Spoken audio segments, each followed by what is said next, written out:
Em 2016, o Brasil deveria ter sido coroado como uma superpotência econômica. As indústrias do país estavam crescendo a uma das taxas mais rápidas do mundo, superando países como Índia e Itália, e se aproximando de França e Reino Unido em termos de produção econômica. Expectativas de vida, acesso à saúde e educação, rendas médias, confiança dos investidores, estabilidade política, influência global, mobilidade social e até mesmo o valor da moeda estavam em alta. Além do sucesso interno, o Brasil prometia se tornar um centro regional que poderia impulsionar o restante da América do Sul, oferecendo um grande mercado consumidor e um parceiro comercial estratégico. Porém, em 2016, tudo isso já havia se desfeito. Os Jogos Olímpicos, que deveriam ser uma vitrine do sucesso brasileiro para o mundo, tornaram-se uma vergonha global. As instalações foram construídas no limite do tempo, as arenas estavam cercadas de lixo e o alto custo de sediar os Jogos levou a cidade à falência, com os servidores públicos em greve e sem pagamento. A dinâmica econômica dos Jogos Olímpicos é problemática por si só, mas sempre foi uma forma de os países, autoritários ou não, mostrarem o melhor de si no palco global. Se aquilo era o melhor que o Brasil tinha a mostrar, apontava para os grandes desafios que o país enfrentava.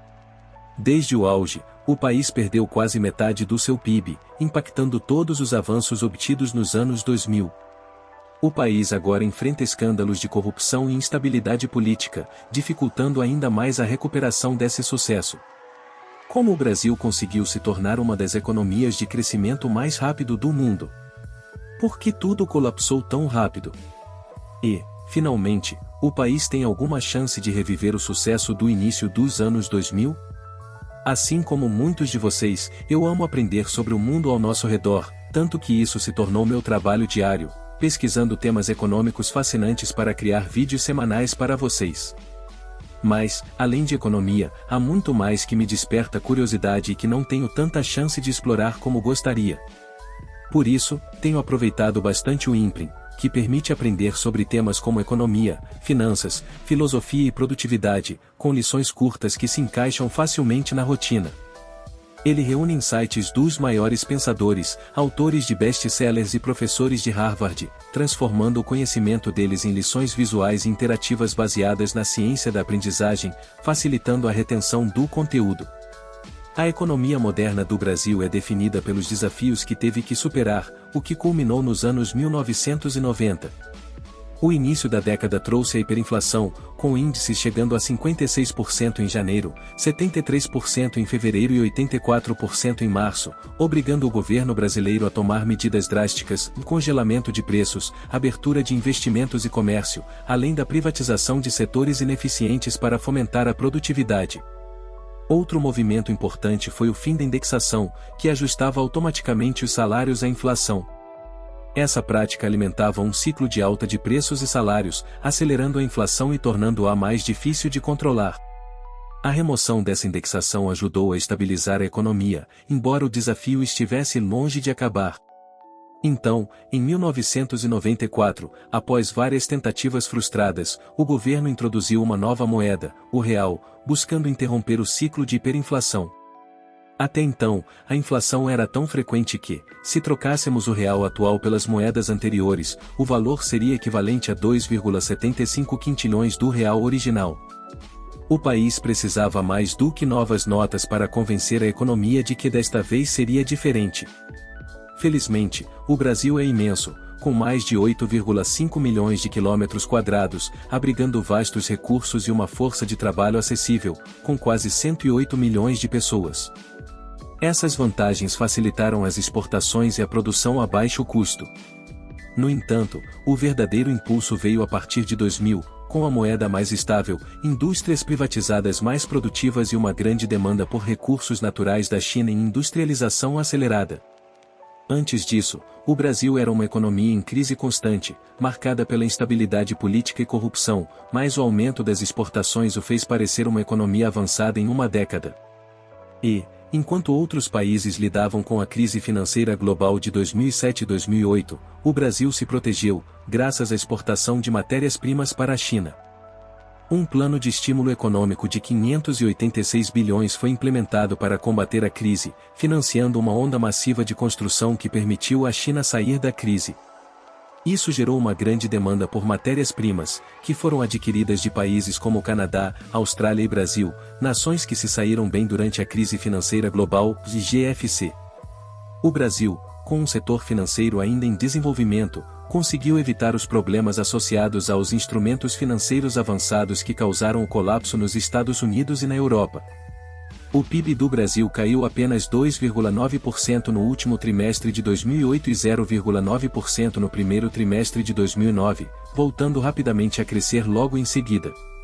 Coincidentemente, 2 anos antes da crise, o Brasil havia começado a explorar uma área da Amazônia do tamanho da Califórnia para extração de recursos naturais.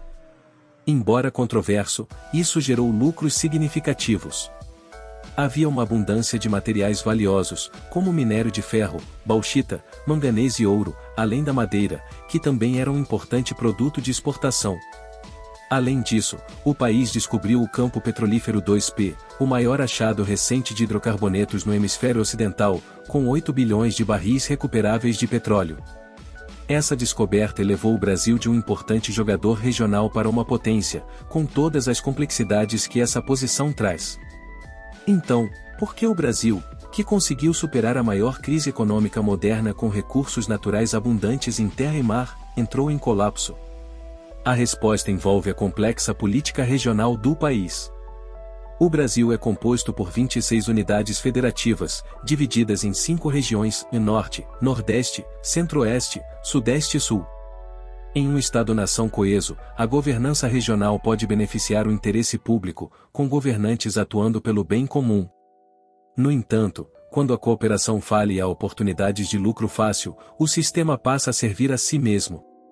Em 2014, uma investigação de lavagem de dinheiro em um posto de gasolina levou ao que muitos chamam de o maior escândalo político do Ocidente na era moderna.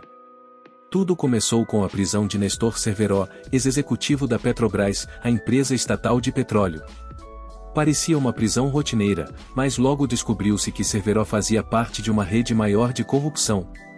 A investigação, chamada Operação Lava Jato, abalou a confiança pública, pois dezenas de políticos de alto escalão foram indiciados por desvio de recursos. Em 2015, descobriu-se um esquema maciço de fraude relacionado aos contratos da Petrobras para desenvolver as reservas de pré-sal descobertas em 2007. Investigadores também começaram a examinar o setor elétrico, fundos de pensão de funcionários estatais e o Banco Nacional de Desenvolvimento Econômico e Social, BNDES. Esse escândalo se somou a uma investigação de 2005, onde cerca de 43 milhões de dólares foram desviados de impostos. A perda de confiança na Petrobras causou uma queda de 0,75% no PIB do Brasil em 2015, com 2,1 bilhões de dólares supostamente redistribuídos para enriquecer os operadores do esquema e financiar campanhas de políticos. Além da corrupção desenfreada, o Brasil foi atingido pela queda dos preços das commodities, desacelerando ainda mais sua economia. O país, que dependia fortemente de exportações de matérias-primas para economias em crescimento na Ásia, enfrentou dificuldades para competir com países como Canadá, Austrália e Rússia, que têm rotas marítimas mais diretas para a Ásia. No caso do Brasil, a logística é mais desafiadora devido à necessidade de atravessar o perigoso Cabo Horn ou o Canal do Panamá, cujas tarifas são altas. A vasta geografia brasileira e a densidade da floresta amazônica também dificultam o transporte de materiais, especialmente em comparação com o transporte mais fácil sobre desertos ou tundras.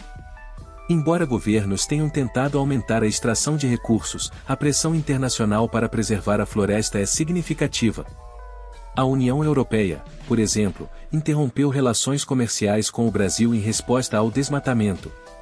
Como alternativa, o governo buscou cortar taxas de juros e aumentar os gastos, uma estratégia que geralmente visa estimular economias em desaceleração. No entanto, essa abordagem só funciona quando a questão é a confiança do consumidor e não resolve problemas estruturais de geração de receita. Outras indústrias locais sentiram o impacto da saída de capital do país, como ocorre em qualquer nação. Quando o dinheiro vai embora, os profissionais qualificados frequentemente vão junto. Esse fenômeno, conhecido como diáspora brasileira, resulta em uma grande perda de talentos, com reportagens nacionais indicando que a falta de investimentos em ciência e pesquisa é um obstáculo para os profissionais altamente qualificados no Brasil. Sem recursos adequados, pesquisadores de ponta têm buscado melhores oportunidades no exterior. Muitos migrantes brasileiros encontram caminho nos Estados Unidos, mas o país que mais emitiu vistos de trabalho, estudo e negócios para brasileiros foi a China, segundo dados da Fragomen.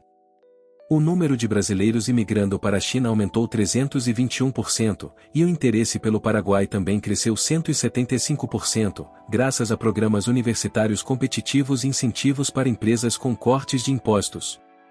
Atualmente, há pouco que o Brasil pode fazer para reter esses talentos, exceto tentar replicar estratégias que não favorecem o país.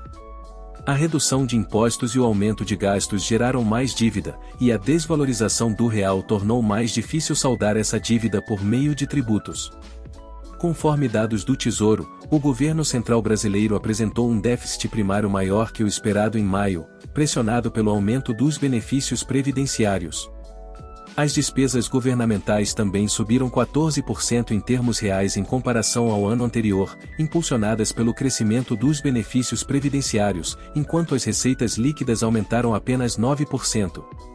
Esse cenário de crescimento negativo, gastos públicos mais altos, inflação, desvalorização da moeda e menor arrecadação tributária é perigoso, especialmente em comparação à situação do país há menos de uma década. As Olimpíadas no Rio exemplificam bem essa situação, embora o evento tenha momentaneamente melhorado a imagem do Rio e do Brasil, a mídia destacou as disparidades estéticas entre as instalações e as favelas ao redor. Posteriormente, surgiram relatos de que famílias carentes foram removidas de suas casas, que foram demolidas para dar lugar às competições, evidenciando a crise social que persiste no Brasil. A fuga de investidores, a perda de talentos, a desaceleração das exportações, o colapso de indústrias locais e a insatisfação popular mostram os desafios que o Brasil enfrenta. Mas será que o país tem chance de reviver o sucesso dos anos 2000? A resposta curta é sim, ele pode muito bem conseguir.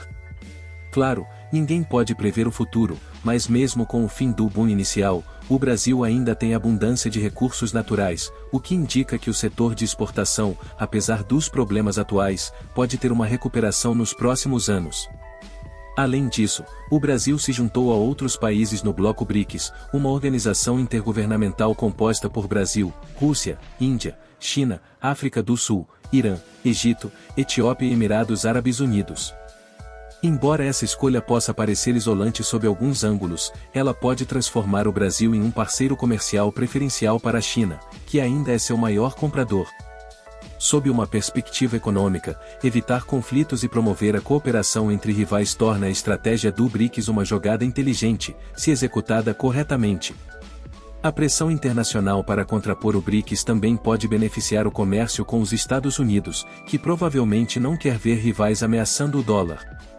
Além disso, a proximidade geográfica entre Estados Unidos e Brasil pode facilitar o fornecimento de matérias-primas para os grandes projetos de infraestrutura que os Estados Unidos planejam com o programa Build Back Better. O crescimento econômico está retornando após a pandemia e, embora seja mais lento, isso pode ser positivo, pois o crescimento econômico lento e estável é preferível a booms e quedas repentinas. O Brasil é um país marcado por décadas de desilusões políticas e má gestão econômica. Embora possua vastos recursos, tem enfrentado dificuldades para aproveitá-los de forma sustentável, o que fez muitos brasileiros perderem a confiança e considerarem buscar vida em outros lugares. Ainda assim, as mudanças políticas, impulsionadas pelo interesse público, podem ajudar a reconstruir essa confiança e permitir que o país realize seu verdadeiro potencial. Se o Brasil adotar uma abordagem cautelosa na estratégia do BRICS, as exportações podem se fortalecer ainda mais. Quanto à fuga de cérebros, muitas pessoas falam em buscar uma vida fora, mas não há lugar como o lar. Com contribuições significativas para a segurança, infraestrutura e moradia, o Brasil tem tudo para criar um ambiente que incentive os talentos a retornarem. O país já passou por ciclos semelhantes antes, e, embora não haja garantia de que será diferente desta vez, também não há motivo para que seja o mesmo.